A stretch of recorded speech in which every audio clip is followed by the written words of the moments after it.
ॐ श्रीकृष्णचरणकमलेभ्यो नमः। श्रीमद्भगवद्भक्तेभ्यो नमः। गोस्वामी श्री नाभाजी कृत श्री भक्तमाल प्रथम खंड श्री कृष्ण अवतार से आज प्रारंभ करेंगे कि परित्राणाय साधूनां विनाशाय च दुष्कृतां धर्म संस्थापनार्थाय संभवामि युगे युगे। साधु पुरुषों के परित्राण, दुष्टों के विनाश और धर्म संस्थापन के लिए मैं युग युग में प्रकट होता हूँ, ऐसा भगवान श्री कृष्ण कहते हैं।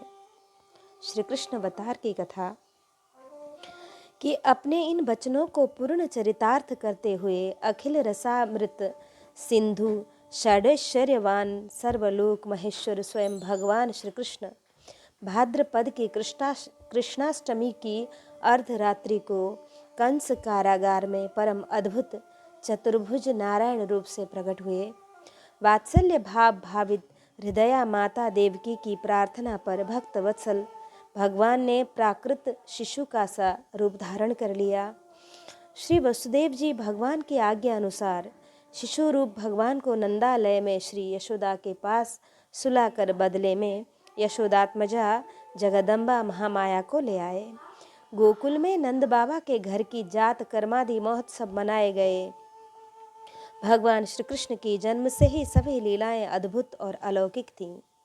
पालने में झूल रहे थे उसी समय लोक बालक घातिनी रुधिराशना पिशाचिनी पूतना के प्राणों को दूध के साथ पी लिया, शकट भंग किया, तृणावर्त बकासुर एवं वत्सासुर को पीस डाला, सब परिवार धेनुकासुर और प्रलंबासुर को मार डाला, दावानल से घिरे गोपों की रक्षा की, काली अनाग दमन किया, श्री नंद बाबा को अजगर से छुड़ाया। इसके बाद गोपियों ने भगवान को पति रूप से प्राप्त करने के लिए व्रत किया और भगवान श्री कृष्ण ने प्रसन्न होकर उन्हें वर दिया। भगवान ने यज्ञ पत्नियों पर कृपा की, गोवर्धन धारण की लीला करने पर इंद्र और कामधेनु ने आकर भगवान का यज्ञाभिषेक किया। शरद ऋतु की रात्रियों में ब्रज सुंदरियों के साथ रास क्रीड़ा की, दुष्ट शंखचूड़ अरिष्ट और केशी का वध किया। तदंतर भगवान अक्रूर जी के साथ वृंदावन से मथुरा आए और उनके साथ भगवान श्री कृष्ण तथा बलराम ने मथुरा के लिए प्रस्थान किया। श्री राम और श्याम ने मथुरा में जाकर वहां की सजावट देखी और कुबलाया पीड़, हाथी, मुष्टिक, चाणूर एवं कंस आदि का संहार किया। सांदीपनी गुरु के यहाँ विद्या अध्ययन करके उनके मृत पुत्रों को लौटा लाए। जिस समय भगवान श्री कृष्ण मथुरा में निवास कर रहे थे उस समय उन्होंने उद्धव और बलराम जी के साथ यदुवंशियों का सब प्रकार से प्रिय और हित किया। जरासंध कई बार बड़ी बड़ी सेनाएं लेकर आया और भगवान ने उनका उद्धार करके पृथ्वी का भार हल्का किया। कालियावन को मुचुकुंद से भस्म करा दिया। द्वारकापुरी वसाकर रातों रात सबको वहां पहुंचा दिया। स्वर्ग से कल्पवृक्ष एवं सुधर्मा सभा ले आए। भगवान ने दल के दल शत्रुओं को युद्ध में पराजित करके श्री रुक्मिणी का हरण किया। वाणासुर के साथ युद्ध के प्रसंग में महादेव जी पर ऐसा बाण छोड़ा कि जम्हाई लेने लगे और इधर वाणासुर की भुजाएं काट डाली। प्राग ज्योतिषपुर के राजा भौमासुर को मारकर 16,000 कन्याएं ग्रहण की। शिशुपाल, पौंड्रक, शाल्व, दुष्ट दंत वक्त्र, संबरासुर, द्विविध पीठ, मूर, पंचजन आदि दैत्यों के बल पौरुष को चूर्ण कर उनका वध किए। महाभारत युद्ध में पांडवों को निमित्त बनाकर पृथ्वी का बड़ा भार उतार दिया और अंत में ब्राह्मणों के शाप के बहाने यदुवंश का संहार किया। श्री उद्धव जी की जिज्ञासा पर संपूर्ण आत्मज्ञान और धर्म निर्णय का निरूपण किया। इस प्रकार भगवान श्री कृष्ण की अनंत अद्भुत अलौकिक लीलाएं हैं जो जगत के प्राणियों को पवित्र करने वाली हैं। श्री कृष्ण अवतार में द्वापर में श्री कृष्ण अवतार द्वापर में श्री वसुदेव जी की पत्नी देवकी के गर्भ से भाद्रपद कृष्ण अष्टमी को मथुरा में कंस के कारागार में हुआ था। वेदानुद्धरते जगन्निबहते मुद्भिव्रते दैत्यं धारयते बलिं छलयते क्षेत्रक्षयं कुर्वते पौलस्य जयते हलं कलयते कारुण्यमातन्वते म्लेच्छन् मूर्छयते दशाकृते कृते कृष्णाय तुभ्यं नमः। मीन रूप से वेदों का उद्धार करने वाले, कच्छप रूप से ब्रह्मांड को धारण करने वाले, वाराह रूप से पृथ्वी को धारण करने वाले, नृसिंह रूप से हिरण्यकश्यपु दैत्य के नाशक, वामन रूप से बलि को छलने वाले, परशुराम रूप से क्षत्रियों को नाश करने वाले, राम रूप से रावण को जीतने वाले, बलदेव रूप से हल को धारण करने वाले, बुद्ध रूप से अत्यंत दयाशील और कल के रूप से म्लेच्छों के नाशक, इस प्रकार दशावतारधारी हे कृष्ण आपको नमस्कार है, नमस्कार है। अब श्री बुद्ध अवतार की कथा हम श्रवण करेंगे कि एक बार दैत्यों ने इंद्र से पूछा कि किस काम को करने से हमारा राज्य स्थिर रह सकता है। इंद्र ने शुद्ध भाव से उत्तर दिया कि तुम लोग यज्ञ और वेद विहित आचरण करो। तब दैत्यों ने भी यज्ञानुष्ठान प्रारंभ कर दिया, परंतु स्वभाव से तमोगुणी होने के कारण उनके सभी धर्म कर्म यज्ञ व्रत दान तमो बहुल होते थे और उनकी देखा देखी और लोग भी वैसा ही करने लगे थे। अतः सर्वथा अनधिकारी तमोगुणी देवद्रोही दैत्यों को मोहित कर विहित यज्ञों से विरत करने के लिए द्वापर युग के अंत में भगवान ने गया में राजा शुद्धोधन की पत्नी माया से बुद्ध अवतार लिया। गौतम गोत्र होने से गौतम नाम ही पड़ा। श्रीमद् भागवत में भी श्री ब्रह्मा जी ने नारद से कहा है कि देवताओं के शत्रु दैत्यगण जब वेद मार्ग का सहारा लेकर वेद मार्ग में स्थित रहकर मैं दानव के बनाए हुए अदृश्य अलक्षित गति वाले पुरों में रहकर लोगों को नष्ट करेंगे, तब भगवान उनकी बुद्धि में मोह और लोभ उत्पन्न करने वाला बुद्ध वेश धारण कर उन्हें कितने ही उपधर्मों का उपदेश करेंगे।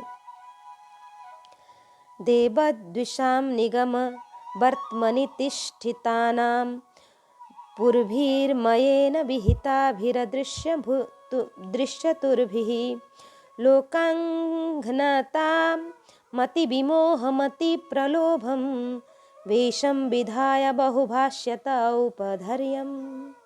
श्री अक्रूर जी ने भी बुद्ध जी को दैत्य दानव मोहिने विशेषण दिया है। श्री बुद्ध जी का बचपन का नाम था सिद्धार्थ। ये स्वभाव से बड़े दयावान थे।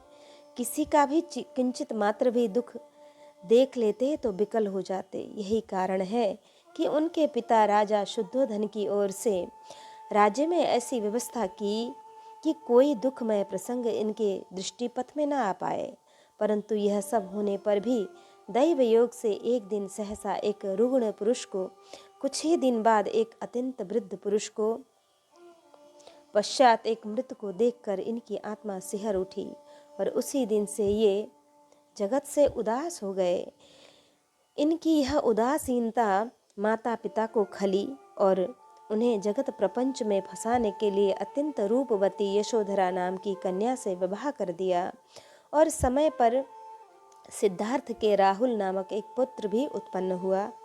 परंतु उदासीनता मिटी नहीं बल्कि बढ़ती ही गई। परिणाम स्वरूप अपनी प्रिय पत्नी यशोधरा, नवजात पुत्र राहुल, स्नेहमूर्ति माता पिता शुद्धोधन, वैभव संपन्न राज्य, इन सब को ठुकरा कर युवावस्था में ही गौतम घर से निकल पड़े। केवल तर्कपूर्ण बौद्धिक ज्ञान उन्हें संतुष्ट करने में समर्थ नहीं था। उन्हें तो रोग पर, बुढ़ापे पर और मृत्यु पर विजय पानी थी। उन्हें शाश्वत जीवन अमरत्व अभिष्ट था। प्रख्यात विद्वानों, उद्भट शास्त्रज्ञों के समीप वे गए, किंतु वहाँ उनको संतोष नहीं हुआ। आश्रम से विद्वानों से निराश होकर वे गया के समीप वन में आए और तपस्या करने लगे। जाड़ा, गर्मी और वर्षा में भी बुद्ध जी वृक्ष के नीचे अपनी वेदिका पर स्थिर बैठे रहे। उन्होंने सब प्रकार का आहार बंद कर दिया था। दीर्घकालीन तपस्या के कारण उनके शरीर का मांस और रक्त सूख गया, केवल हड्डियां, नसें और चर्म ही शेष रहा। गौतम का धैर्य अविचल था। कष्ट क्या है इसे वे अनुभव ही नहीं करते थे, किंतु उन्हें अपना अभिष्ट प्राप्त नहीं हो रहा था। सिद्धियां मंडराती, परंतु एक सच्चे साधक, सच्चे मुमुक्ष के लिए सिद्धियां बाधक हैं। अतः गौतम ने उन पर दृष्टिपात ही नहीं किया। एक दिन जहाँ गौतम तपस्या कर रहे थे, उस स्थान के समीप के मार्ग से कुछ स्त्रियां गाती बजाती निकली। वे जब गौतम की तपोभूमि के पास पहुंची, तब एक गीत गा रही थी, जिसका आशय था कि सितार के तारों को ढीला मत छोड़ो, नहीं तो वे बेसुरे हो जाएंगे, परंतु इन्हें इतना खींचो भी मत कि वे टूट जाएं। गौतम के कानों में वह संगीत ध्वनि पड़ी। उनकी प्रज्ञा में सहसा प्रकाश आ गया। साधना के लिए केवल कठिन तपस्या ही उपयुक्त नहीं है, संयमित भोजन एवं नियमादि निद्रादि व्यवहार भी आवश्यक है। इस प्रकार सम्यक बोध प्राप्त कर लेने पर गौतम का नाम गौतम बुद्ध पड़ा। तत्वज्ञान होने के बाद भगवान बुद्ध वाराणसी चले गए और अपना सर्वप्रथम उपदेश सारनाथ में दिए। कि उनका उपदेश कि सत्य, अहिंसा, अस्तेय, अपरिग्रह, ब्रह्मचर्य, नृत्य गानादि त्याग, सुगंध माला त्याग, असमय भोजन त्याग, कोमल शैया त्याग, कामिनी कंचन का त्याग, ये 10 सूत्र आपने दुख उन्मूलन एवं निर्वाण प्राप्ति में परमोपयोगी बताए हैं। यह बुद्ध जी का शरणागति मंत्र है। धर्मम शरणम गच्छामि, बुद्धम शरणम गच्छामि, संघम शरणम गच्छामि। श्री गौतम बुद्ध के अंदर अद्भुत शांति, सहनशीलता और जीवों के प्रति दया थी। एक बार भरद्वाज नाम का एक ब्राह्मण भगवान बुद्ध से दीक्षा लेकर भिक्षु हो गया। उसका एक संबंधी उससे अत्यंत क्षुब्ध होकर बुद्ध जी के समीप पहुंचा और उन्हें अपशब्द कहने लगा। बुद्ध देव तो देव ही ठहरे, देवता के समान ही वे शांत और मौन बने रहे। ब्राह्मण अंततः अकेला कहाँ तक गाली देता, वह थक कर चुप हो गया। अब बुद्ध जी ने पूछा, क्यों भाई, तुम्हारे घर कभी अतिथि आते हैं? तुम्हारे घर कभी अतिथि आते हैं? ब्राह्मण ने उत्तर दिया, आते तो हैं। बुद्धदेव ने पूछा, तुम उनका सत्कार करते हो? ब्राह्मण खींच कर बोला, अतिथि का सत्कार कौन मूर्ख नहीं करेगा। बुद्ध जी बोले, मान लो कि तुम्हारी अर्पित वस्तुएं अतिथि स्वीकार न करे तो वे कहाँ जाएंगी? ब्राह्मण ने फिर झुंझला कर कहा, वे जाएंगी कहाँ? अतिथि उन्हें नहीं लेगा तो वे मेरे ही पास आ जाएंगी। बुद्ध ने शांति से कहा, तुम्हारी दी हुई गाली मैं स्वीकार नहीं करता। अब यह गालियां कहाँ जाएंगी, किसके पास रहेंगी? ब्राह्मण का मस्तक लज्जा से झुक गया। उसने भगवान बुद्ध से क्षमा मांगी। भगवान बुद्ध का एक पूर्ण नामक शिष्य उनके समीप एक दिन आया और उसने तथागत से धर्मोपदेश प्राप्त करके सुना, प्रांत में धर्म प्रचार के लिए जाने की आज्ञा मांगी। तथागत ने कहा, उस प्रांत के लोग तो अत्यंत कठोर तथा बहुत क्रूर हैं, वे उन्हें गाली देंगे, तुम्हारी निंदा करेंगे तो तुम्हें कैसा लगेगा? पूर्ण बोले, भगवान मैं समझूंगा कि वे लोग बहुत भले लोग हैं, क्योंकि वे हमें थप्पड़ घूंसे तो नहीं मारते। बुद्ध बोले, यदि वे तुम्हें थप्पड़ और घूंसे मारने लगे तो? पूर्ण बोला, मुझे पत्थर या डंडों से तो नहीं पीटते, इससे मैं सत्पुरुष मानूंगा।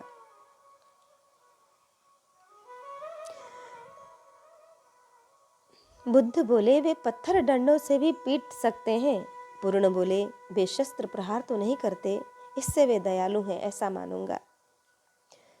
बुद्ध बोले, यदि वे शस्त्र प्रहार करें तो? पूर्ण बोले, मुझे वे मार नहीं डालते, इससे मैं उन्हें उनकी कृपा दिखेगी मुझे। बुद्ध बोले, ऐसा नहीं कहा जा सकता कि वे तुम्हारा वध नहीं करेंगे। पूर्ण बोले, भगवान, यह संसार दुख रूप है, यह शरीर रोगों का घर है, आत्मघात पाप है, इसलिए जीवन धारण करना पड़ता है। यदि सुना परंत सीमा प्रांत के लोग मुझे मार डालें तो मुझ पर वे उपकार ही करेंगे, वे लोग बहुत अच्छे सिद्ध होंगे। भगवान बुद्ध प्रसन्न होकर बोले कि पूर्ण, जो किसी दशा में किसी को भी दोषी नहीं देखता वही सच्चा साधु है। तुम अब चाहे जहां जा सकते हो, धर्म सर्वत्र तुम्हारी रक्षा करेगा।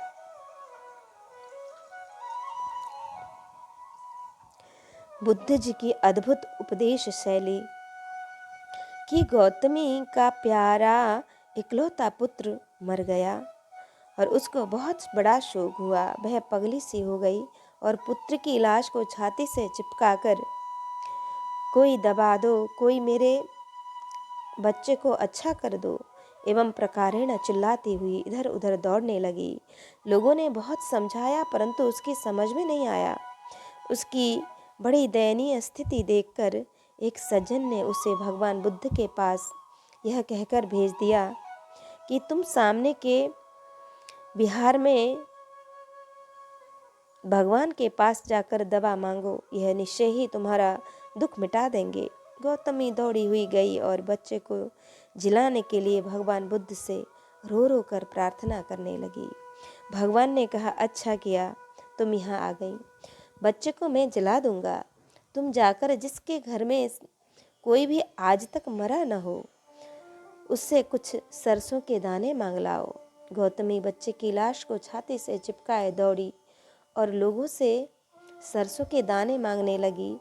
जब किसी ने देना चाहा तब उसने कहा, तुम्हारे घर में आज तक कोई मरा तो नहीं है ना, मुझे उसी से सरसों लेनी है जिसके घर में कोई मरा न हो। उसकी इस बात को सुनकर घर वालों ने कहा, भला ऐसा कोई घर होगा जिसमें कोई आज तक मरा न हो? मनुष्य तो हर घर में मरते ही हैं। वह घर घर फिरी पर सभी जगह एक ही जवाब मिला कि तब उसकी समझ में आया कि मरना तो हर घर का रिवाज है, तो जो जन्मता है वह मरता भी है। मृत्यु किसी भी उपाय से टल नहीं सकती, टलती होती तो क्यों कोई अपने प्यारे को मरने देता। एक घर में ही नहीं, जगत भर में सभी जगह मृत्यु का विस्तार है। बस जब यह ठीक ठीक समझ में आ गया तब उसने बच्चे की लाश को ले जाकर स्मशान में गाड़ दिया और लौटकर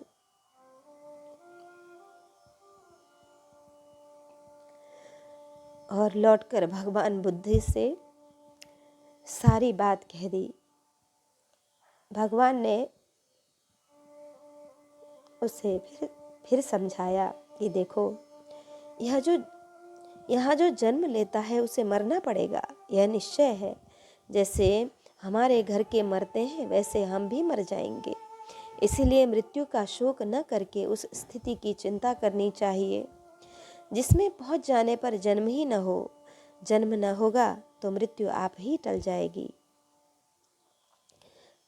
आप ही मिट जाएगी। बस समझदार आदमी को यही करना चाहिए। निंदसी यज्ञ विधेरह श्रुति जातम सदय हृदय दर्शित पशुघातम केशवधृत बुद्ध शरीर जय जगदीश हरे। कि कलयुग के अंत में जब सत्पुरुषों के घर भी भगवान की कथा में बाधा होगी, ब्राह्मण, क्षत्रिय और वैश्य पाखंडी हो जाएंगे और शूद्र राजा होंगे। यहाँ तक कि कहीं भी स्वाहा, स्वधा और वषटकार की ध्वनि सुनाई नहीं पड़ेगी। जब राजा लोग प्रायः लुटेरे हो जाएंगे, तब कलयुग का शासन करने के लिए भगवान बालक रूप में संभल ग्राम में विष्णु यश के घर में अवतार ग्रहण करेंगे। यह कल की अवतार की कथा है कि यथासो युग संध्यायां दस्यु प्रायेषु राजसु जनिता विष्णु यशसो नामना कल के जगतपति। जब कलयुग का अंत समीप होगा और राजा लोग प्रायः लुटेरे हो जाएंगे, जब जगत के रक्षक भगवान विष्णु यश नामक ब्राह्मण के घर कल के रूप में अवतीर्ण होंगे। संभलः ग्राम मुरभ्यस्य ब्राह्मणस्य महात्मनः भवने विष्णु यशस्सः कल्किः प्रादुर्भविष्यति।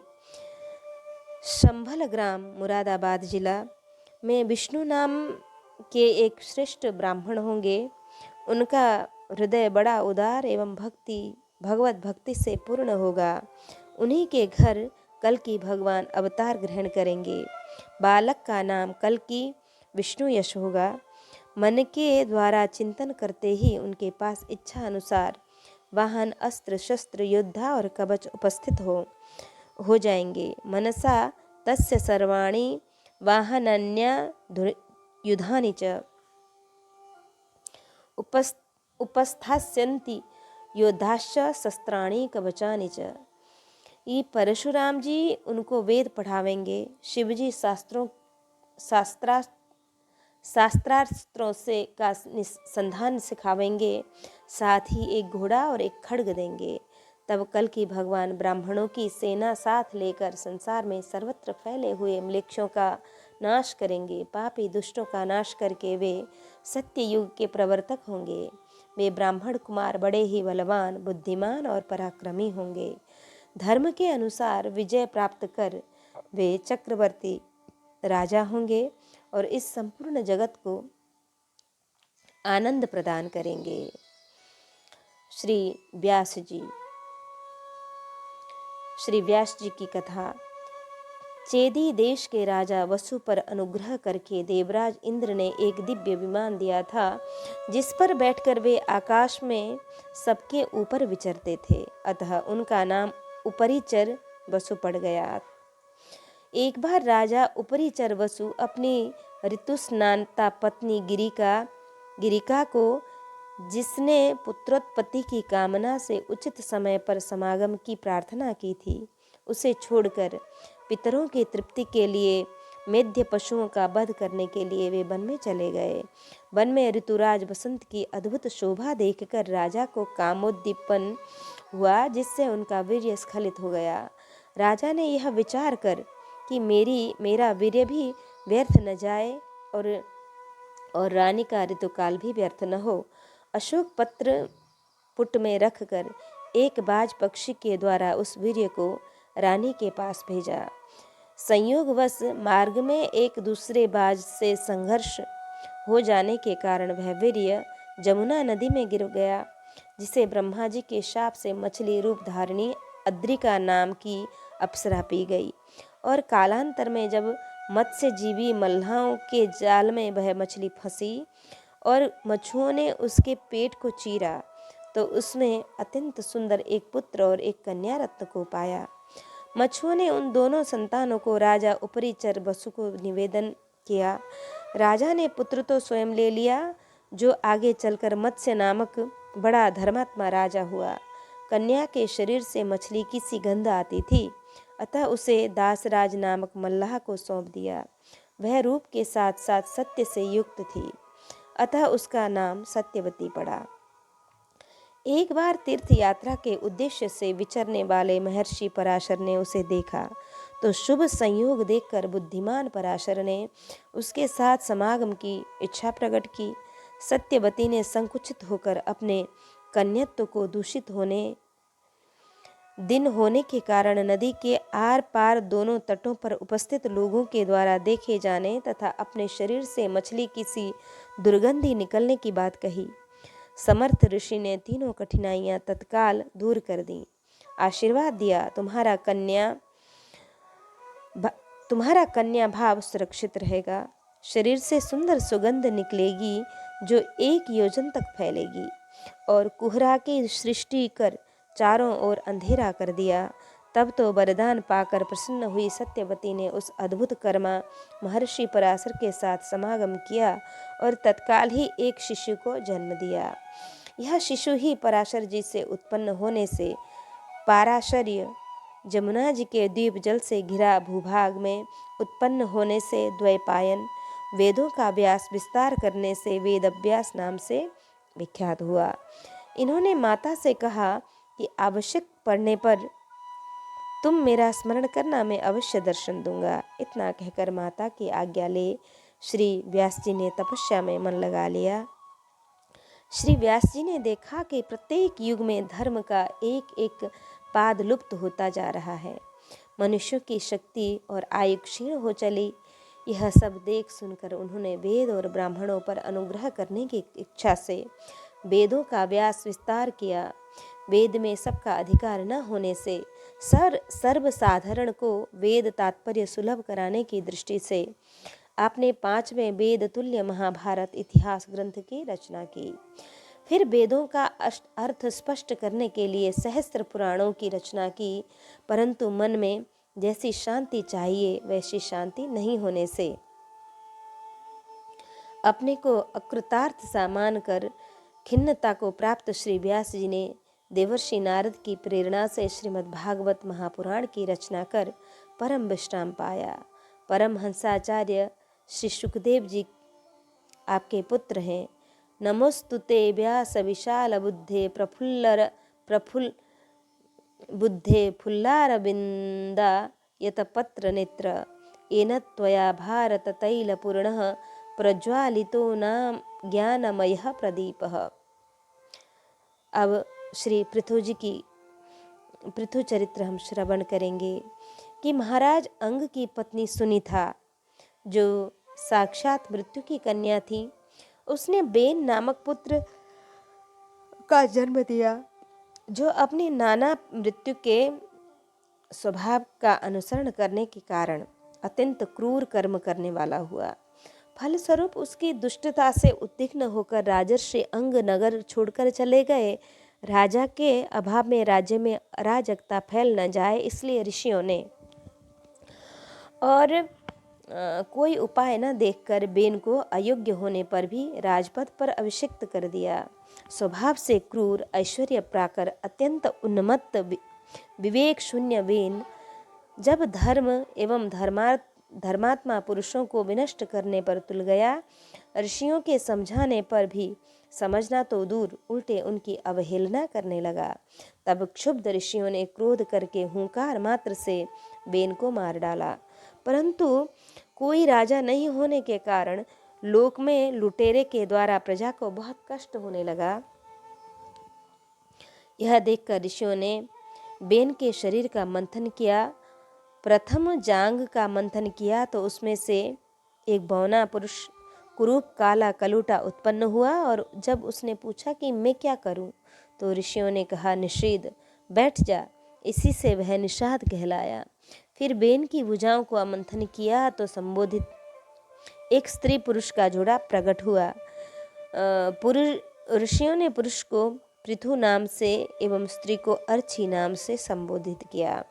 ऋषि ब्राह्मणों को श्री पृथु जी के हाथ में बिना किसी रेखा से कटा हुआ चक्र का एवं पाँव में एक कमल का चिन्ह देखकर यह जानकर बड़ा हर्ष हुआ कि पृथु के रूप में साक्षात श्री हरि के अंश ने ही संसार में संसार की रक्षा करने के लिए अवतार लिया है, और अर्ची के रूप में निरंतर भगवान की सेवा में रहने वाली श्री लक्ष्मी जी ही प्रकट हुई हैं। सुंदर वस्त्र आभूषणों से अलंकृत महाराज पृथु का विधिवत राज्याभिषेक हुआ। उस समय अनेक अलंकारों से सजी हुई महारानी अर्ची के साथ वे दूसरे अग्निदेव के सदृश जान पड़ते थे। उन सब लोगों ने उन्हें तरह तरह के उपहार भेंट किए। उसके पश्चात सूत, मागध और बंदी जनों ने स्तुति की। ब्राह्मणों ने पृथु जी को प्रजा का रक्षक उद्घोषित किया। बेन के अत्याचार से उत्पीड़ित पृथ्वी ने समस्त औषधियों को अपने में छिपा लिया था, और चूंकि समय बहुत बीत गया था, अतः वे औषधियाँ पृथ्वी के उदर में जीर्ण हो गई थी। यही कारण है कि जब श्री पृथु जी का राज्य हुआ तब भी पृथ्वी रसा होकर भी रसहीन ही बनी रही। फलस्वरूप भूख के कारण प्रजाजनों के शरीर सूख कर कांटे हो गए। उन्होंने अपने स्वामी पृथु के पास आकर कहा। तब पृथु जी ने क्रोध में भरकर पृथ्वी को लक्ष्य बाण चढ़ाया।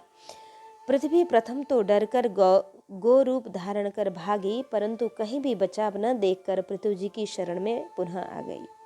तब पृथु जी ने पृथ्वी को संकेत से गोरूप धारिणी पृथ्वी का दोहन किया, जिससे पुनः सभी अन्न औषधियाँ प्रकट हो गई। प्रजा सुख चैन से रहने लगी। परम धर्मात्मा श्री पृथु जी ने 100 अश्वमेध यज्ञ करने का संकल्प कर 99 यज्ञ पूर्ण होने पर जब 100वें अश्वमेध यज्ञ का प्रारंभ किया तो इंद्र ने अपना सिंहासन छीने जाने के भय से बहुत विघ्न किया। तब इंद्र का वध करने के लिए उद्यत पृथु जी को याजकों ने यज्ञ में क्रोध को अनुचित बताकर स्वयं मंत्र बल से बलात्कार से इंद्र को अग्नि में ही हवन कर देने का निश्चय किया। तब लोक त्रष्टा जगत पितामह ब्रह्मा जी ने ब्राह्मणों को समझा कर रोका कि श्री पृथु जी को 100 यज्ञ करने का जो आग्रह था उससे निवृत्त कर इंद्र से संधि करा दी।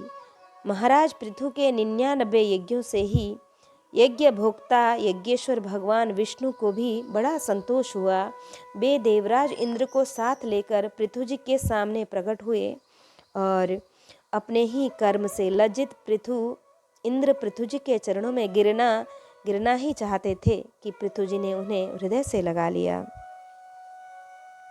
भगवान का दर्शन कर श्री पृथु जी निहाल हो गए। आंखों में प्रेमाश्रु, शरीर में रोमांच, हृदय में उमड़ा हुआ अनंत आनंद सागर। यह थी उस समय श्री पृथु जी की अवस्था। उन्होंने हाथ जोड़कर भगवान की स्तुति की। भगवान ने श्री पृथु के गुणों की सराहना करते हुए वर मांगने को कहा। तब श्री पृथु जी बोले, न कामयेनाथ तदप्यहं क्वचिन् न यत्र युष्म चरणाम्बुजासवः महत्तमार्ता मान्तः हृदयान्मुखच्युतो विधत्स्व कर्णायुतमेष मे वरः।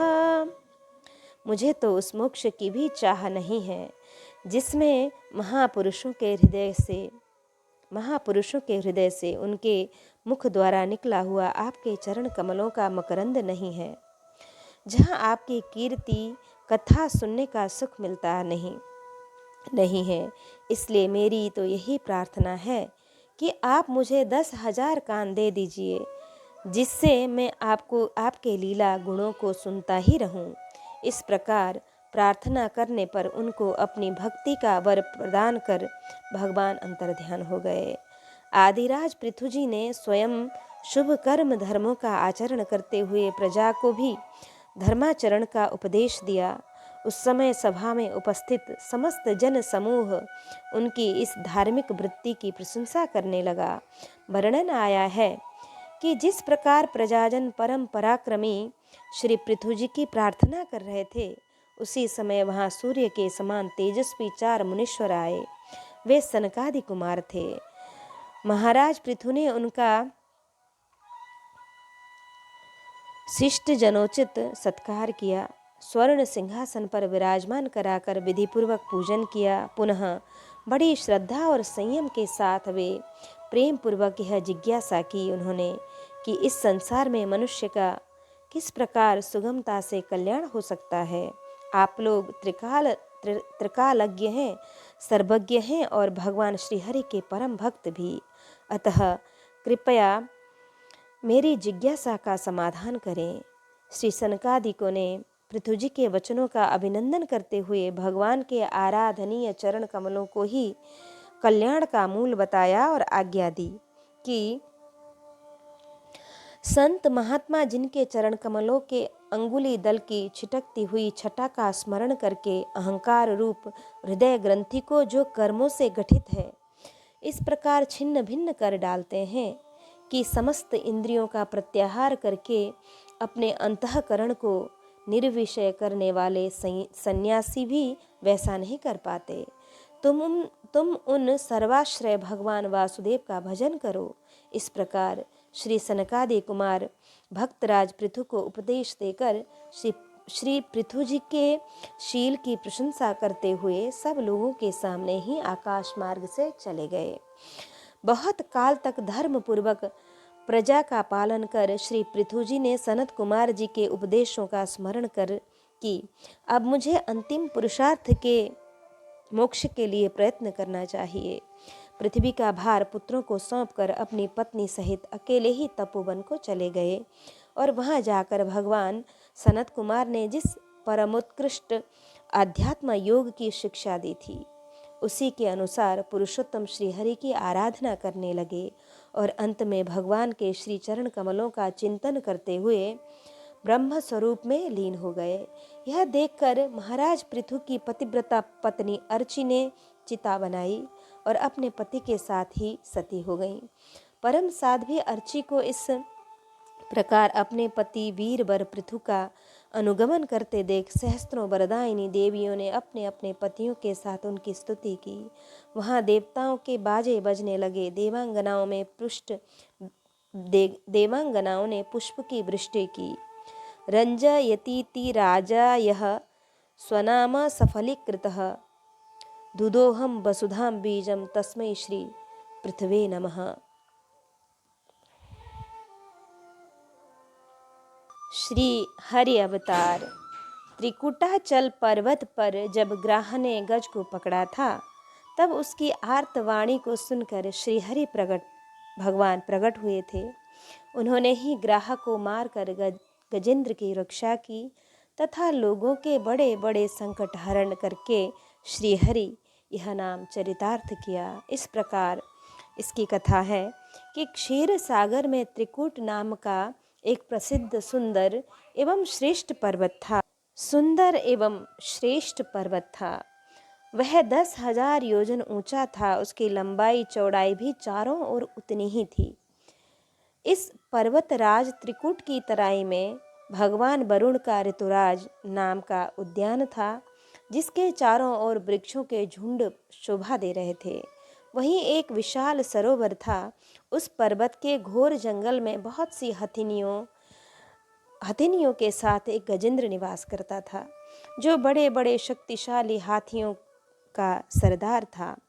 एक दिन वह अपनी हथिनियों के साथ वन को रौंदता हुआ उसी पर्वत पर विचर रहा था। मद के कारण उसके नेत्र विह्वल हो रहे थे। बहुत कड़ी धूप के कारण वह व्याकुल हो गया। वह साथियों सहित प्यास से संतप्त होकर जल की खोज में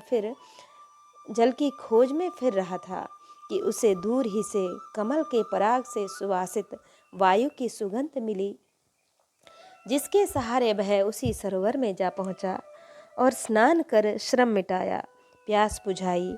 फिर उसमें गृहस्थों की भांति क्रीड़ा करने लगा। जिस समय वह इतना उन्मत्त हो रहा था उसी समय एक बलवान ग्राह ने क्रोध में भरकर उसका पैर पकड़ लिया। हाथी और हथिनियों ने शक्ति भर सहायता की पर वे गजेंद्र को बाहर निकालने में असमर्थ ही रहे। गजेंद्र और ग्राह अपनी अपनी पूरी शक्ति लगाकर भिड़े हुए थे। कभी गजेंद्र ग्राह को बाहर खींच लाता तो कभी ग्राह गजेंद्र को भीतर खींच लेता। इस प्रकार 1000 वर्ष बीत गए। अंत में गजेंद्र का उत्साह, बल तथा शक्ति क्षीण हो गई और ग्राह का बल, उत्साह और शक्ति बढ़ गई। गजेंद्र के प्राण संकट में पड़ गए। वह अपने को छुड़ाने में सर्वथा असमर्थ हो गया। बहुत देर तक अपने छुटकारे के उपाय पर विचार करता हुआ वह इस निर्णय पर पहुंचा कि जब मेरे बराबर वाले हाथी भी मुझे न छुड़ा सके तब ये बेचारी हथिनियाँ कब छुड़ा सकती हैं।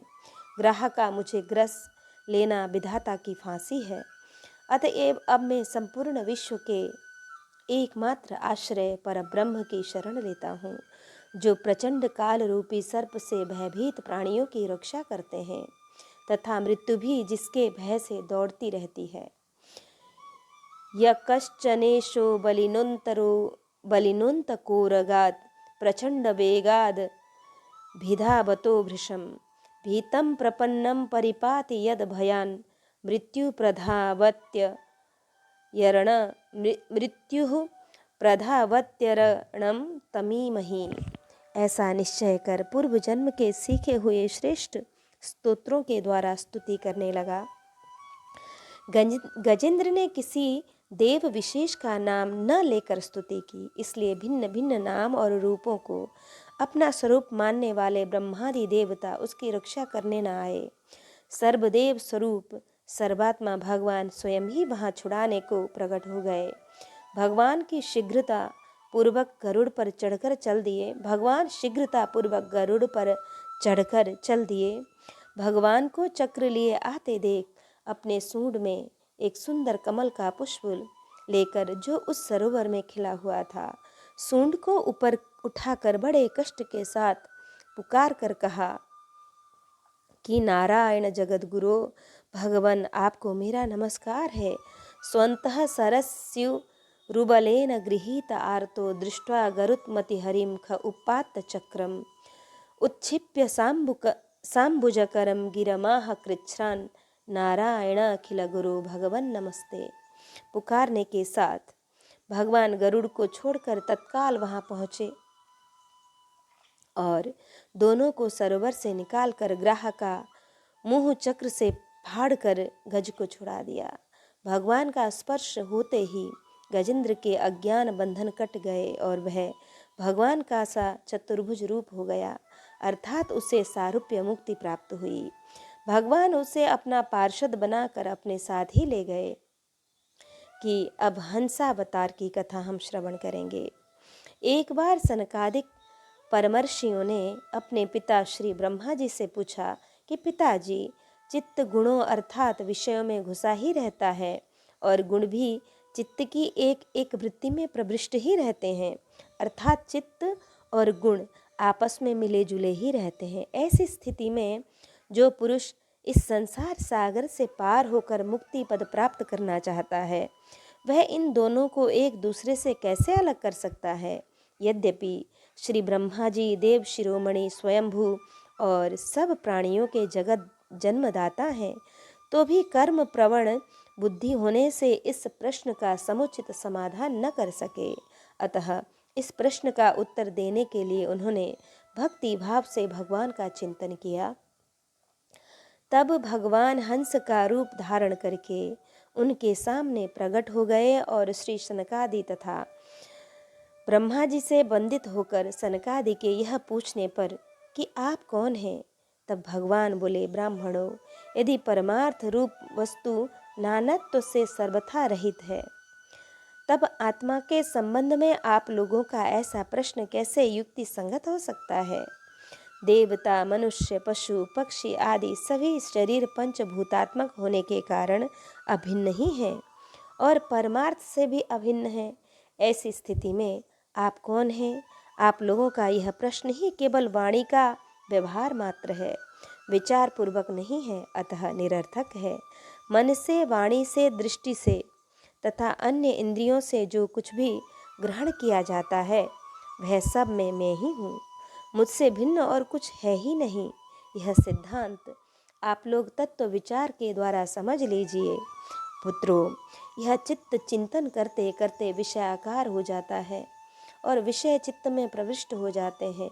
यह बात सत्य है, तथापि विषय और चित्त ये दोनों ही मेरे स्वरूप भूत जीव के देह हैं, उपाधि हैं, अर्थात आत्मा का चित्त और विषय के साथ कोई संबंध नहीं है। इसलिए बार बार विषयों का सेवन करते रहने से जो चित्त विषयों में आसक्त हो गया है और विषय भी चित्त में प्रविष्ट हो चुके हैं, इन दोनों को अपने वास्तविक रूप से अभिन्न मुझ परमात्मा का साक्षात्कार करके त्याग देना चाहिए। इस प्रकार भगवान ने सनकादि मुनियों के संशय मिटा दिए और भली भांति उनके द्वारा पूजित और वंदित होकर श्री ब्रह्मा जी और सनकादिकों के सामने ही अदृश्य होकर अपने धाम को चले गए। इस प्रकार हमने हंसावतार श्रवण किया। मनवंतर, अब हम सुनेंगे मनवंतर की कथा। सतयुग, त्रेता, द्वापर और कलियुग, ये चारों युग जब 1000 बार व्यतीत होते हैं तो उसको कल्प कहते हैं। एक कल्प अर्थात 1000 चतुर्युगी काल श्री ब्रह्मा जी का एक दिन होता है। ब्रह्मा जी के एक दिन में अर्थात एक कल्प में 14 मनु होते हैं। प्रत्येक मनु 71 चतुर्युगी से कुछ अधिक काल तक अपना अधिकार भोगते हैं। इन मनवंतरों में भगवान सत्वगुण का आश्रय ले अपनी मनु आदि मूर्तियों के द्वारा पौरुष प्रकट करते हुए इस विश्व का पालन करते हैं। विश्व व्यवस्था का संचालन करते हुए अपने अपने में बड़ी सावधानी से सबके सब मनु पृथ्वी पर चारों चरणों से परिपूर्ण धर्म का अनुष्ठान स्वयं करते हैं तथा प्रजा से करवाते हैं। जब एक मनु की अवधि पूरी हो जाती है तो उनके साथ ही साथ उस समय के इंद्र, सप्तर्षि, मनु पुत्र और भगवत अवतार तथा देवता, ये छहों पहले की जगह नए नए होते हैं। अब 14 मनुओं का संक्षिप्त वर्णन कहते हैं कि स्वयंभू मनु, मरीचि आदि महान शक्तिशाली ऋषियों से भी सृष्टि का विस्तार अधिक नहीं होते देख श्री ब्रह्मा जी मन ही मन चिंता करने लगे। अहो, बड़ा आश्चर्य है, मेरे निरंतर प्रयत्न करने पर भी प्रजा की वृद्धि नहीं हो रही है। मालूम होता है इसमें दैव ही कुछ विघ्न डाल रहा है। जिस समय श्री ब्रह्मा जी इस प्रकार दैव के विषय में विचार कर रहे थे, उसी समय अकस्मात उनके शरीर के 2 भाग हो गए। उन दोनों विभागों में से एक स्त्री पुरुष का जोड़ा प्रकट हुआ। उनमें से जो पुरुष था वह सार्वभौम सम्राट स्वयंभू मनु हुए और जो स्त्री थी वह उनकी महारानी शतरूपा हुई। तब से मिथुन धर्म स्त्री पुरुष संभोग से प्रजा की वृद्धि होने लगी। महाराज स्वयंभुव ने शतरूपा से 5 संतानें उत्पन्न की। श्री प्रियव्रत और उत्तानपाद ये 2 पुत्र और आकुति, प्रसूति और देवहूति 3 कन्याएं थीं। मनु जी ने आकुति का विवाह रुचि प्रजापति से, देवहूति का विवाह करदम प्रजापति से तथा प्रसूति का विवाह दक्ष प्रजापति से किया। इन तीनों कन्याओं की संतति से सारा संसार भर गया। इस प्रकार सरोचित मनु ये अग्नि के पुत्र थे, उत्तम मनु ये प्रियव्रत के पुत्र थे, तामस मनु ये तीसरे मनु उत्तम के सगे भाई थे, रेवत मनु ये चौथे मनु तामस के सगे भाई थे, चाक्षुष मनु ये चक्षु के पुत्र थे, 7वें वैवस्वत मनु विश्ववान सूर्य के पुत्र यशस्वी श्राद्ध देव ही 7वें वैवस्वत मनु हुए। यह वर्तमान मनवंतर ही उनका काल है। सावर्णी मनु 8वें मनवंतर में सूर्य की पत्नी छाया देवी के पुत्र सावर्णी मनु होंगे। दक्ष सावर्णी वरुण के पुत्र दक्ष सावर्णी 9वें मनु होंगे और ब्रह्मा सावर्णी उपश्लोक के पुत्र ब्रह्मा सावर्णी 10वें मनु होंगे और धर्म सावर्णी ये 11वें मनु होंगे। 12 रुद्र सावर्णी ये 12वें मनु होंगे। देव सावर्णी ये 13वें मनु होंगे। इंद्र सावर्णी ये 14वें मनु होंगे। ये 14 मनवंतर भूत, वर्तमान और भविष्य तीनों ही काल में चलते रहते हैं और समस्त भूमंडल पर इनका शासन होगा। शासन करते हुए सनातन धर्म की रक्षा करते रहेंगे। श्री यज्ञ अवतार की कथा। श्री स्वयंभुव मनु की पुत्री आकुति जो रुचि प्रजापति से ब्याही गई थी, उन रुचि प्रजापति ने आकुति के गर्भ से एक पुरुष और एक स्त्री का जोड़ा उत्पन्न किया। उनमें जो पुरुष था वह साक्षात यज्ञ स्वरूपधारी भगवान विष्णु थे और जो स्त्री थी वह भगवान से कभी भी अलग न रहने वाली लक्ष्मी की अंश रूपा दक्षिणा थी। मनुजी अपनी पुत्री आकुति के उस परम तेजस्वी पुत्र को बड़ी प्रसन्नता से अपने घर ले आए और दक्षिणा को रुचि प्रजापति ने अपने पास रखा। जब दक्षिणा विवाह के योग्य हुई तो उसने यज्ञ भगवान को ही पति रूप में प्राप्त करने की इच्छा की। तब भगवान यज्ञ पुरुष ने उससे विवाह किया। उससे दक्षिणा को बड़ा संतोष हुआ। भगवान यज्ञ पुरुष ने दक्षिणा से स्वयं नामक देवताओं को उत्पन्न किया और तीनों लोगों के बड़े बड़े संकट दूर किए। वर्णन आया है कि जब स्वयंभुव मनु ने समस्त कामनाओं को और भोगों से विरक्त होकर राज्य छोड़ दिया और अपनी पत्नी शतरूपा के साथ तपस्या करने वन को चले गए और वन में जाकर सुनंदा नदी के तट पर एक पैर से खड़े रहकर 100 वर्ष तक घोर तपस्या की। उस समय एक बार स्वयंभुव मनु एकाग्र चित्त से भगवान की स्तुति कर रहे थे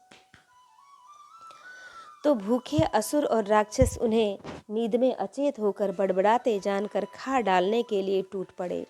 यह देखकर अंतर्यामी भगवान यज्ञ पुरुष अपने पुत्र सुयम नामक देवताओं के साथ वहां आए। उन्होंने उन्हें खा डालने के निश्चय से आए असुरों का संहार कर डाला और फिर वे इंद्र के पद पर प्रतिष्ठित होकर स्वर्ग का शासन करने लगे। दिव्याति दिव्याय गदाधराय दिव्याति दिव्याय गदाधराय यज्ञस्वरूपाय मनोहराय आकुतिपुत्राय सुरक्षकाय यज्ञावताराय नमो नमस्ते।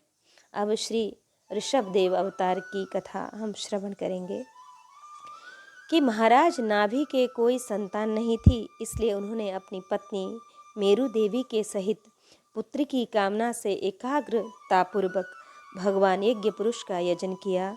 भक्त वत्सल भगवान उनके विशुद्ध भाव से संतुष्ट होकर यज्ञ में प्रकट हुए। सभी ने सिर झुकाकर अत्यंत आदर पूर्वक प्रभु की पूजा की और ऋषियों ने उनकी स्तुति कर यह वर मांगा कि हमारे यजमान ये राजर्षि नाभि संतान को ही परम पुरुषार्थ मानकर आपके ही समान पुत्र पाने के लिए आपकी आराधना कर रहे हैं। आप इनके मनोरथ को पूर्ण करें। भगवान बोले, मुनियों, मेरे समान तो मैं ही हूँ, क्योंकि मैं अद्वितीय हूँ। तो भी ब्राह्मणों का वचन मिथ्या नहीं होना चाहिए। द्विजकुल मेरा ही तो मुख है, इसलिए मैं स्वयं ही अपनी अंश कला से आग्निध्र नंदन नाभि के यहाँ आकर अवतार लूँगा, क्योंकि अपने समान मुझे कोई और दिखाई नहीं देता। यह कहकर भगवान अंतर्ध्यान हो गए और यथा समय महाराज नाभि की पत्नी मेरु देवी के गर्भ से ऊर्ध्वरेता मुनियों का धर्म प्रकट करने के लिए शुद्ध सत्वमय विग्रह से प्रकट हुए। नाभि नंदन के अंग जन्म से ही भगवान विष्णु के वज्र अंकुश आदि चिन्हों से युक्त थे। सभी श्रेष्ठ सद्गुणों से युक्त होने के कारण महाराज नाभि ने उनका नाम ऋषभ श्रेष्ठ रखा।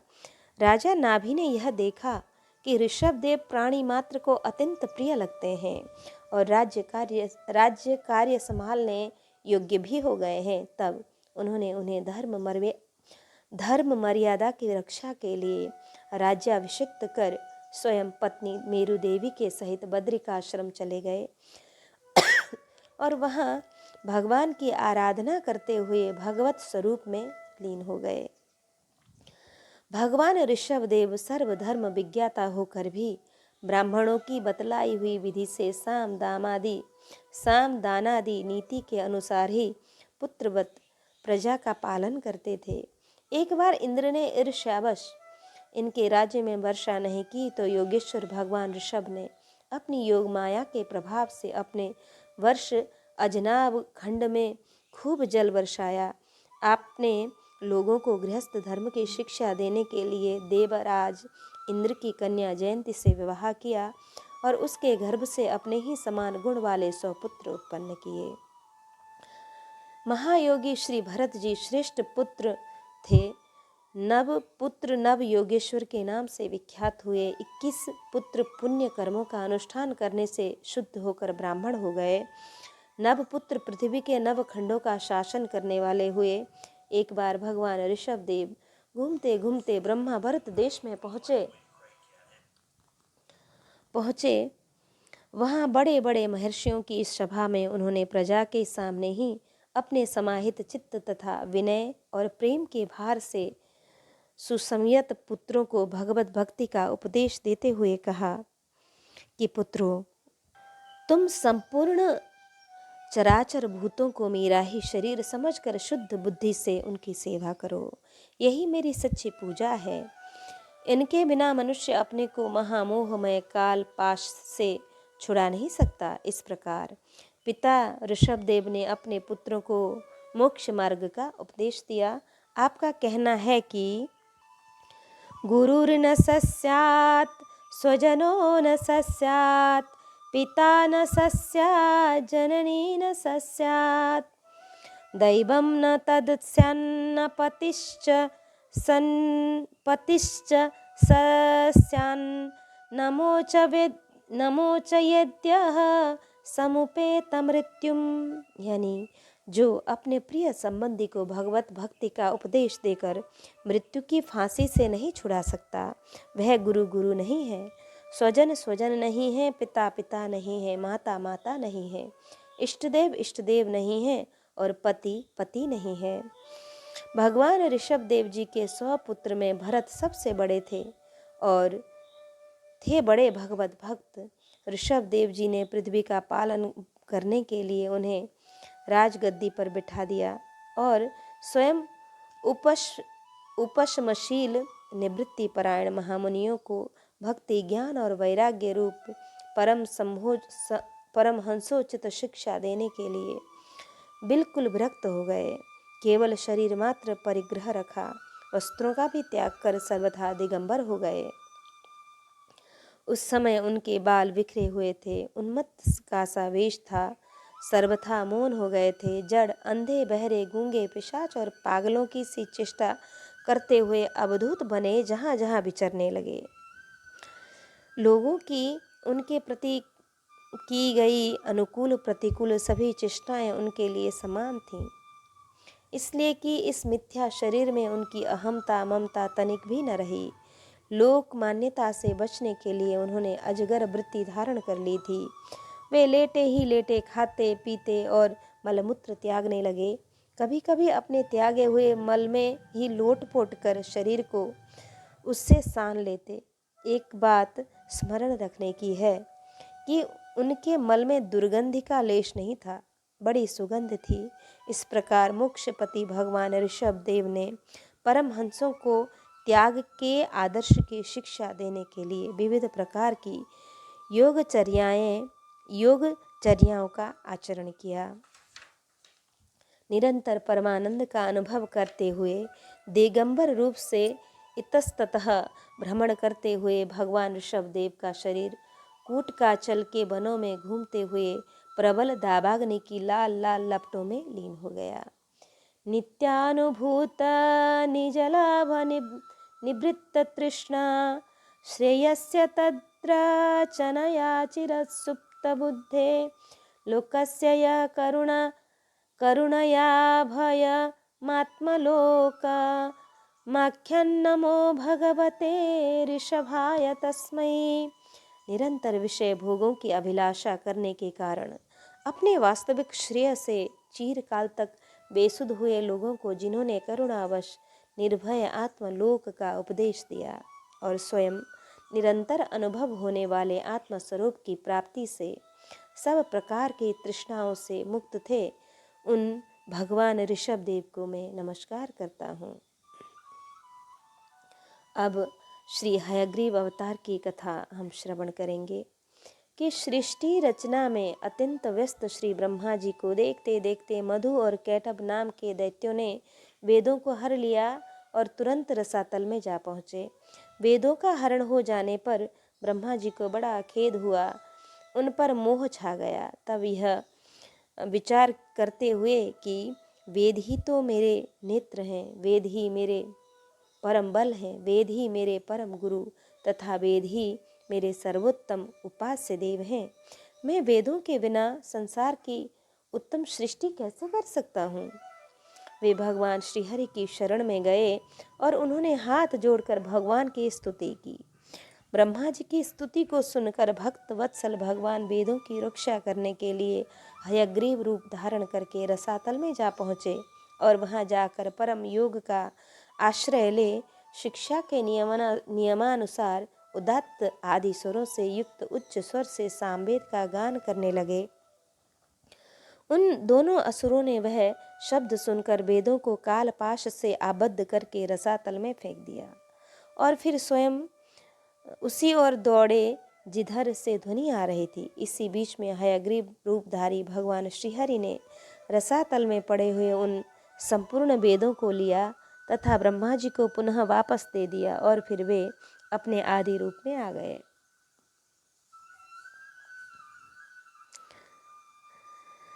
इधर वेद ध्वनि के स्थान पर आकर मधु और कैटभ दोनों दानवों ने जब कुछ नहीं देखा तब वे बड़े वेग से फिर वहीं लौट आए जहाँ उन वेदों को नीचे डाल रखा था। वहाँ देखने पर उन्हें वह स्थान सुना ही दिखाई दिया।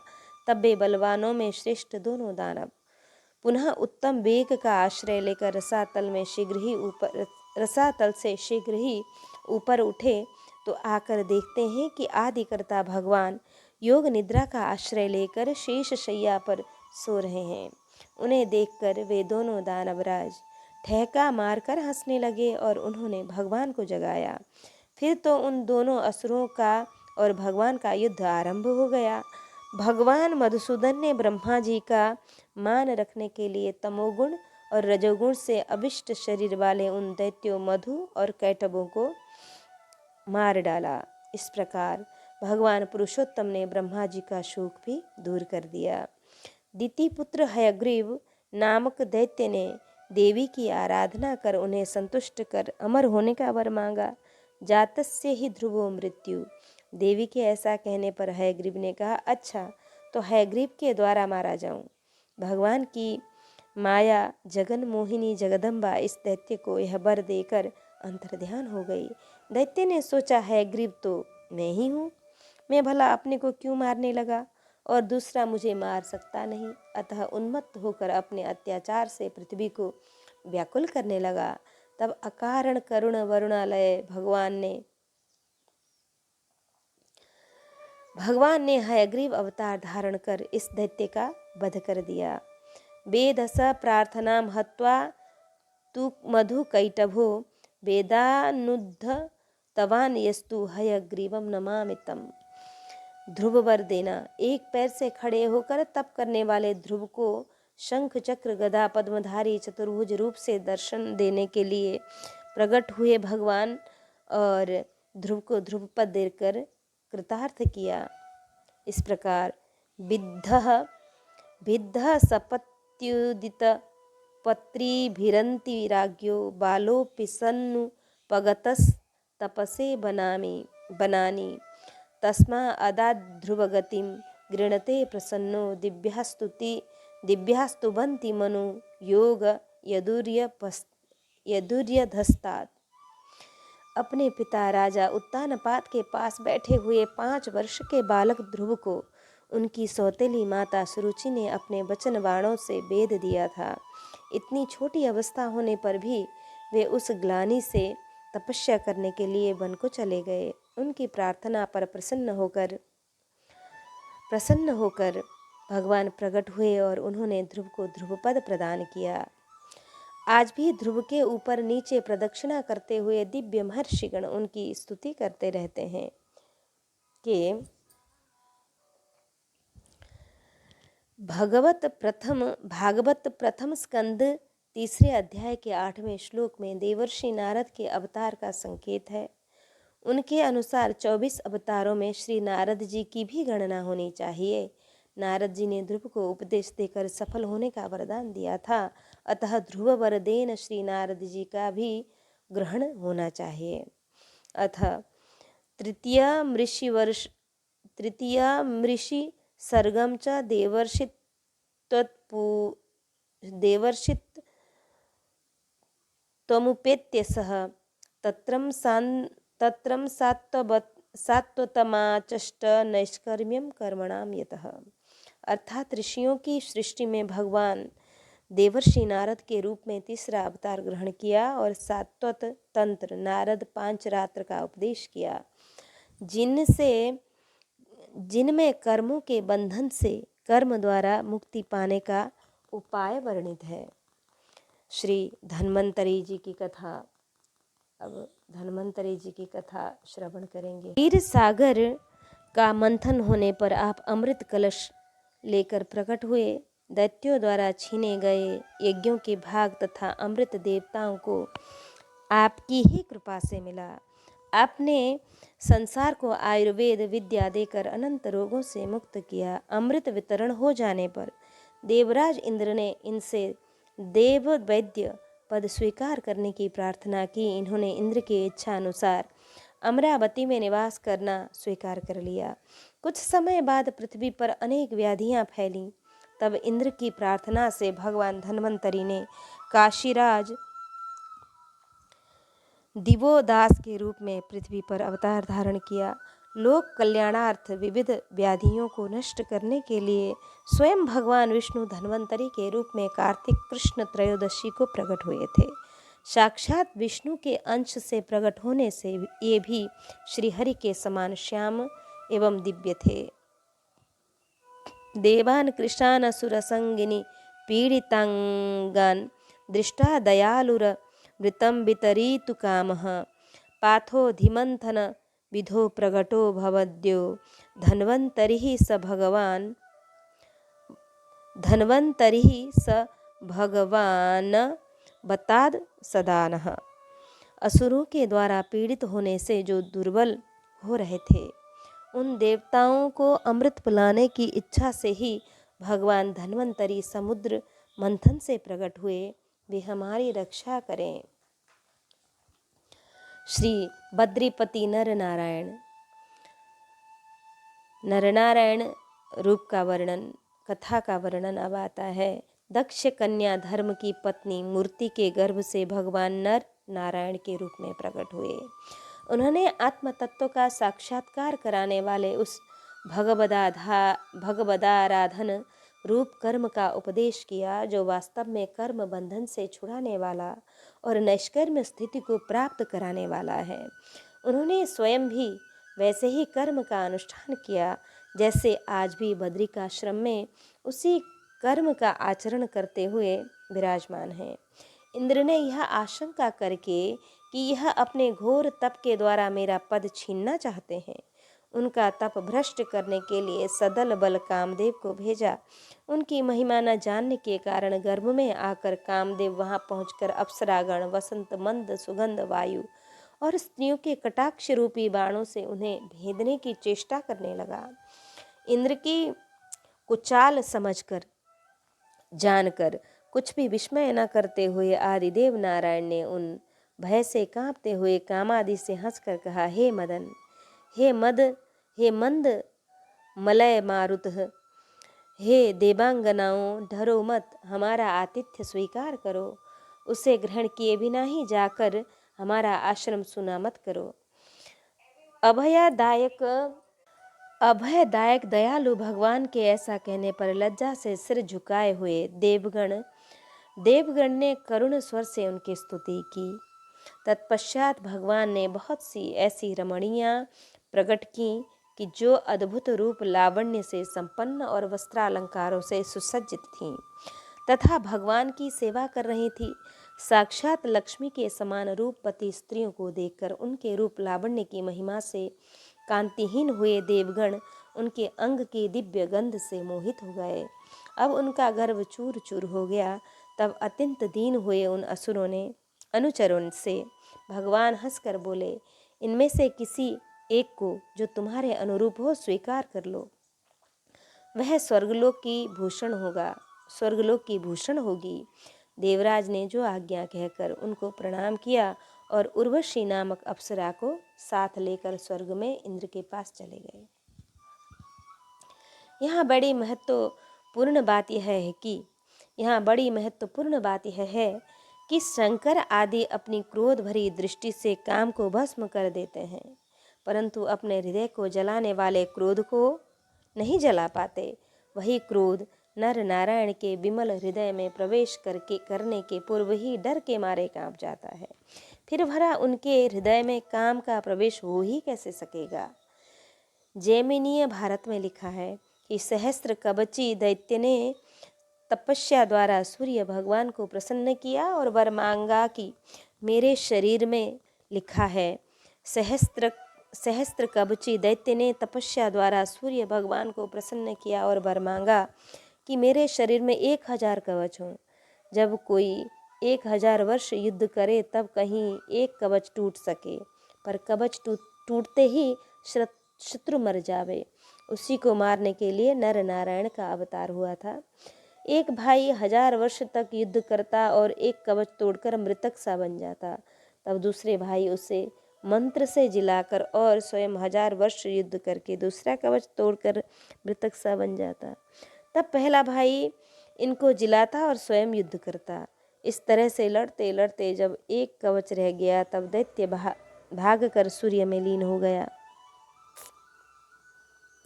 और तब नर नारायण भगवान बद्रिकाश्रम में जाकर तप करने लगे। वहीं असुर द्वापर में कर्ण हुआ और कर्ण से ही कवच धारण कर पैदा हुआ। तब नर नारायण ने ही अर्जुन और कृष्ण हो उसे मारा। साकेतवासी संत शिरोमणि श्री पंडित राम वल्लभ शरण जी महाराज कहते थे कि भगवान ने विचारा कि कलयुग बड़ा प्रबल है और भरत खंड ही केवल कर्म भूमि है, अन्य खंड भोग भूमि है। काल के प्रभाव से शास्त्र का कथन मनन ज्ञान कुछ भी जीव न कर सकेंगे। इस प्रकार दया से आर्द्र चित्त होकर समस्त भारत के बदले का तप हम ही करेंगे। हमारे दर्शन मात्र से उनका तप पूर्ण समझा जाएगा। ऐसा विचार करके वे अवतार लेकर बद्रिकाश्रम में जाकर तप करने लगे। वहाँ श्री नारद जी अत्यंत भक्ति भाव से भगवान की उपासना करते हैं। श्री दत्तात्रेय महर्षि अत्रि की तपस्या से चित्रकूट में माता अनसुईया के गर्भ से दत्तात्रेय भगवान प्रकट हुए। वर देते समय भगवान ने कहा था कि मैंने अपने को तुम्हें दत्त दे दिया, अतः दत्त नाम पड़ा। दत्तात्रेय भगवान के चरणों की सेवा से राजा यदु तथा सहस्त्रार्जुन आदि ने योग भोग तथा मोक्ष की भी सिद्धियां प्राप्त की थीं। श्री कपिल देव महर्षि कर्दम की धर्म पत्नी देवहूति के गर्भ से बिंदु सरोवर के निकट 9 बहनों के साथ भगवान कपिल देव प्रकट हुए। उन्होंने अपनी माता को आत्मज्ञान का उपदेश दिया, जिससे वे भगवान के वास्तविक स्वरूप को समझकर स्वल्प समय में ही मोक्ष पद को प्राप्त कर लिए।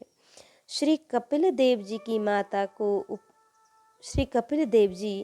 माता को उपदेश देकर उनकी अनुमति लेकर बिंदुसर से समुद्र तट पर जा विराजे, जहाँ अश्वमेध यज्ञ आपकी कृपा से ही गंगा जी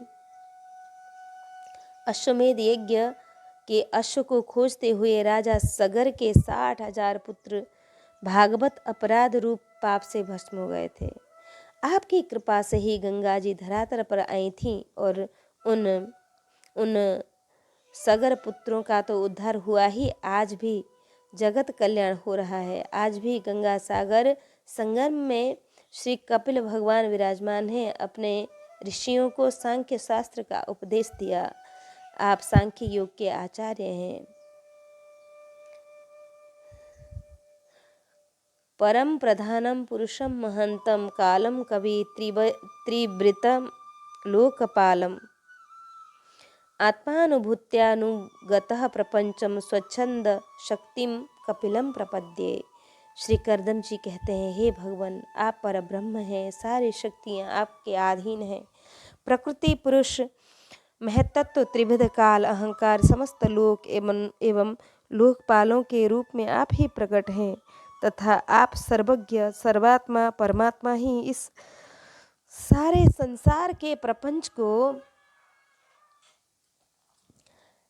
प्रपंच को चेतन शक्ति के द्वारा अपने में लीन कर लेते हैं। अतः इन सब से आप परे हैं।